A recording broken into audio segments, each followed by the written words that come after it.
आज की जो कहानी है वो सब कहानियों से अलग है, क्योंकि ऐसा एसआईटी का टीम शायद आप लोगों ने ऐसा देखा होगा जहां पे एसपी, डीएसपी, डीजीपी मतलब सब बड़े रैंक के अधिकारी जब एक ही केस के पीछे पड़ जाते हैं तो सोच सकते हैं वो केस कैसे रहा होगा।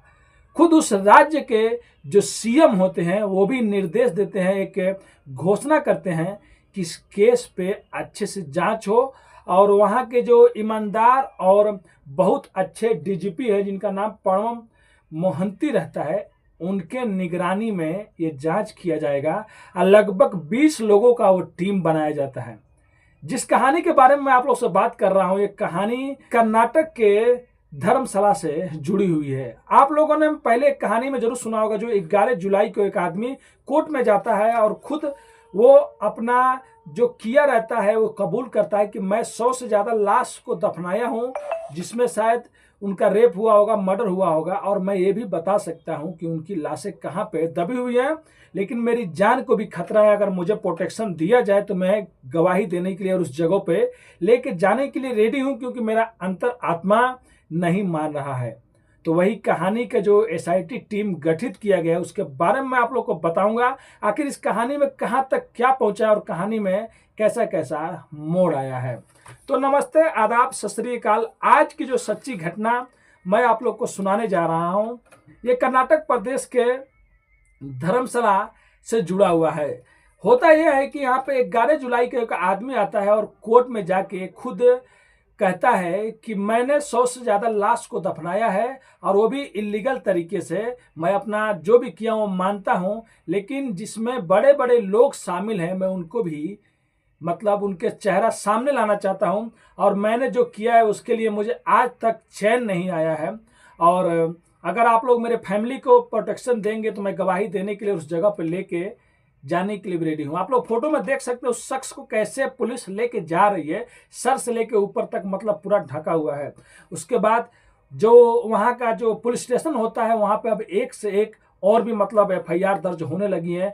जिनकी बेटी, जिनकी बहन, जिनके भी घर के कोई अगर मतलब गुमशुदा हुए हैं, जो मिले ही नहीं है, जिनकी मौत होने के बाद पता ही नहीं चला कि इनकी मौत कैसे हुई थी, अब वहाँ के पुलिस स्टेशन में एफआईआरों का ढेर लग जाता है। अब हर कोई ये सोचने लगता है कि चलो कोई तो आदमी उठा है, शायद उसमें हमारा भी सुनवाई हो जाए।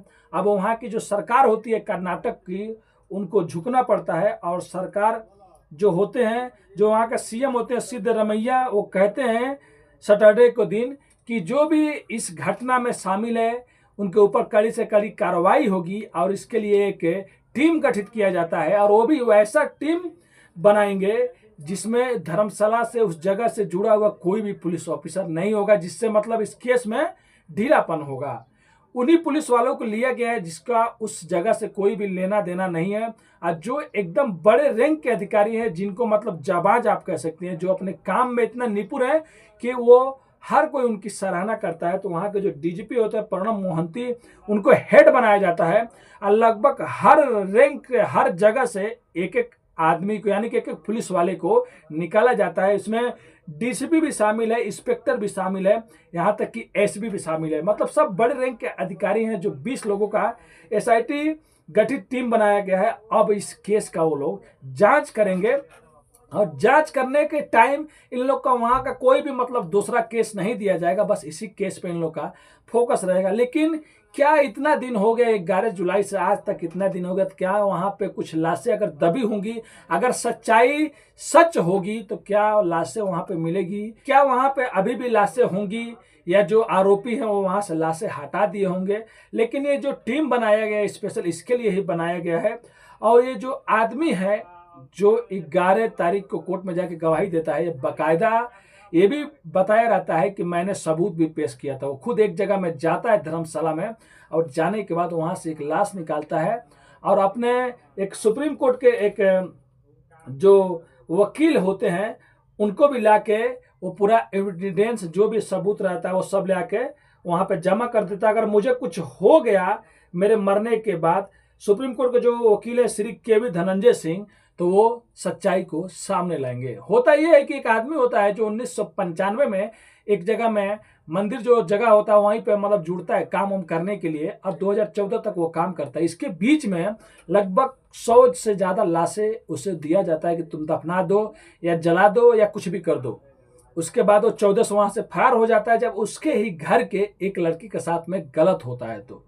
और वहाँ से धमकी भी मिलता है, अगर तुमने किसी को बताया तो तुम्हारे खानदान को नहीं छोड़ेंगे। उसके बाद वहाँ से फरार हो जाता है, दूसरे राज्य में जाकर अपने परिवार के साथ में छुप के रहने लगता है। लेकिन एक दिन उसके अंदर से अंतरात्मा जागती और कहता है कि जिनके भी साथ में ये सब चीज़ हुआ है उनके साथ में मैं भी भागी हूँ, क्योंकि मैंने भी वो सब काम किया, मैंने दफनाया है। तो चलो, जो भी जिनके भी घर के थे, लड़कियां या कोई भी थे, ये सच्चाई बाहर आएगी तो शायद उनका अच्छे से क्रियाक्रम हो जाएगा। उसके बाद वो 11 जुलाई को कोर्ट में आता है, और उससे पहले वो आदमी, वहाँ के एक एसपी होते हैं, एसपी को पूरा बाकायदा लेटर लिखा रहता है, मैंने अपने होशो हवास में सब चीज़ लिख रहा हूँ और ये सब गलत नहीं है। उसके बाद आज एसआईटी का टीम गठित हो गया है और उसको कड़ी सुरक्षा में भी रखा गया है। तो देखिए आगे जांच होता है तो क्या सच्चाई सामने आती है।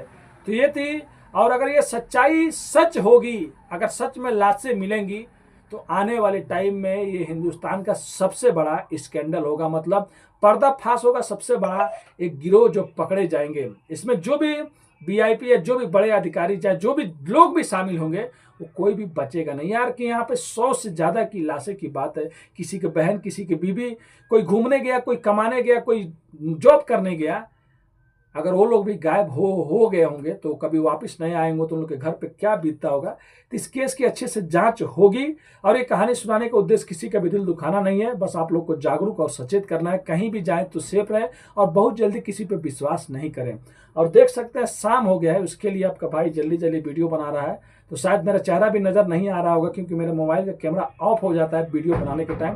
तो बस आप लोग से रिक्वेस्ट करता हूँ, चैनल को सब्सक्राइब कीजिए और देखिए कितने अब इस कहानी में कैसा कैसा मोड़ आता है। और जब पुलिस की जो एसआईटी बनाई गई है टीम, अब क्या क्या इसमें नई नई कहानियां सामने आती है। तो मिलते हैं नेक्स्ट वीडियो में फिर से कुछ सच्ची कहानियों के साथ। अभी के लिए अलविदा लेते हैं, धन्यवाद।